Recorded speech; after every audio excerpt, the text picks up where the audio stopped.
nutritionists, it's probably not surprising that both Stephanie and I have a fondness for our kitchens and what happens in what we consider our sacred space in the house. But we know that a lot of women we work with view their kitchen as a place of kind of like fear or trepidation or negativity. So we wanted to do this video hoping to change that mindset around for those women who feel that way. So stay tuned. Also eating too much processed sugar.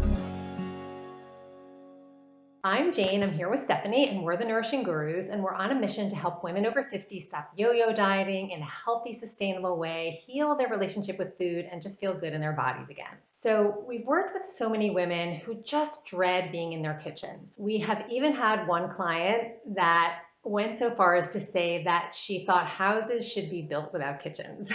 So where does this feeling come from? So we've narrowed it down to three main reasons. Number one is we see women caught in the diet mentality, and they often try to avoid the kitchen at all costs unless it's absolutely necessary. So why is this?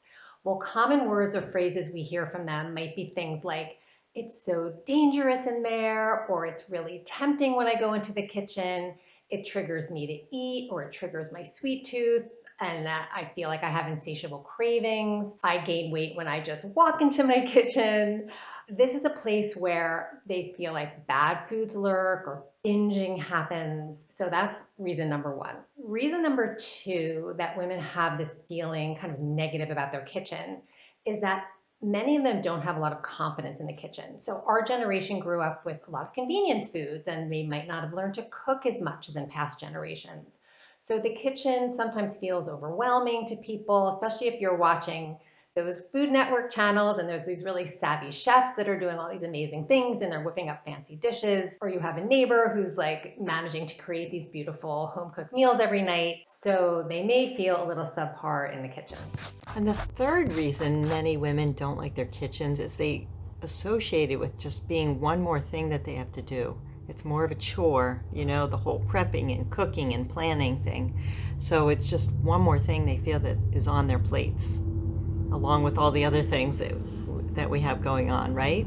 We would love to hear from you in the comments below. Do you relate to any of these three that we mentioned? If so, which ones? Though we understand the reasons, they can actually get in the way of making sustainable change. So we found ourselves determined to rewire your brain and change your way of thinking about your kitchen. So what would life be like if you could view your kitchen in a completely different light? So with that in mind, we came up with an acronym for kitchen, and it will help you change the way you think about your kitchen, and it can soon become one of your favorite rooms like it is to us. Our acronym is kitchen, and let's start with K. K is for kindred. Your kitchen becomes like a kindred spirit. It's the time and place to heal your relationship with food. So think of it like a sacred room, but you can associate it as a place to heal, nourish, celebrate, and enjoy. Next is I, invite.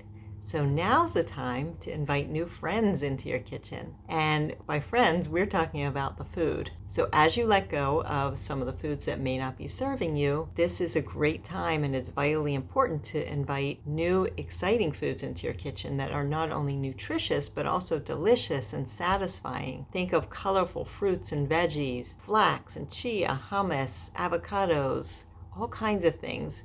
And once your fridge and pantry are fully stocked, it makes healthy eating and preparing so much easier. Not only is it going to make it easier, but these foods are going to be serving your body well. Let's move on to T, which is transform. All right, so it's right in your own kitchen that amazing transformations can take place, not only with your weight and your energy levels, but an entire health transformation. And we've seen this so many times. So here's a space without any medical equipment or drugs or medications where you can actually turn disease into wellness just through things like foods and spices. We often sometimes joke that by eating healthfully, you can use your kitchen knives to replace surgical knives. So that's something to keep in the back of your mind. Okay, moving on to C, which is create. So what better space to let your creativity shine than in your kitchen? So you want to think of your spices and your herbs and your produce as your color palette. We often talk about painting your plate. Play around with ingredients to make your own masterpiece. And there's nothing more rewarding than cooking up a healthy meal you created totally from scratch that looks and smells and tastes totally delicious. And please remember, you don't have to be a fancy chef to put together a tasty and healthy and nourishing meal that's homemade. So if you're overwhelmed with the idea of cooking, start slow. Just choose a couple of healthy recipes and make a commitment to cook something new, maybe just one meal a week. So small changes can achieve really big results if you stick with them and make them realistic and don't overwhelm yourself. So the H in our kitchen is heal. Hippocrates said, let food be thy medicine and medicine be thy food. So guess what? Your kitchen is your new medicine cabinet. Think about oregano and turmeric and greens and olive oil and walnuts and flax seeds and lemons. Whole nutrient dense foods fight against inflammation, and there are countless studies showing the benefits of an anti-inflammatory eating style, reducing the risk of so many chronic diseases such as heart disease and diabetes and cancer and Alzheimer's. Your kitchen can be a place of healing. E is for embrace. So embrace your kitchen, don't fear it. This can become your safe haven. This is the place where you are creating nourishing and delicious foods. It's a place of warmth and love and nurturing. Buy some flowers, put them on the table, or get pretty placemats or use your favorite dishes.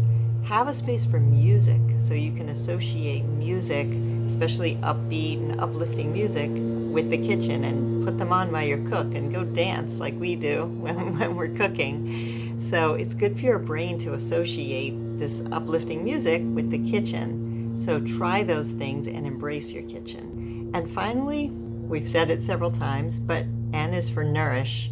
So erase any diet language and consider that the right foods are going to nourish your body on a deep cellular level. Cooking a homemade meal in your kitchen is the best way to feed your soul and your body. So does this sound reasonable with you? Share your thoughts with us and let us know in the comments below. We work on changing your mindset in multiple ways in our 90-day Simply Nourished program. So if you want more information about that, it will help you create lasting change. We'll put a link below. But regardless of that, we hope you think of your kitchen in a new light and you can start nourishing your body on a regular basis. As always, thanks for watching. If you know someone who would benefit from this information, please share it with them. Please hit the like button if you like it so YouTube knows that you want to hear more from us. And be sure to check out our next video on Thursdays for more information about living healthy after 50.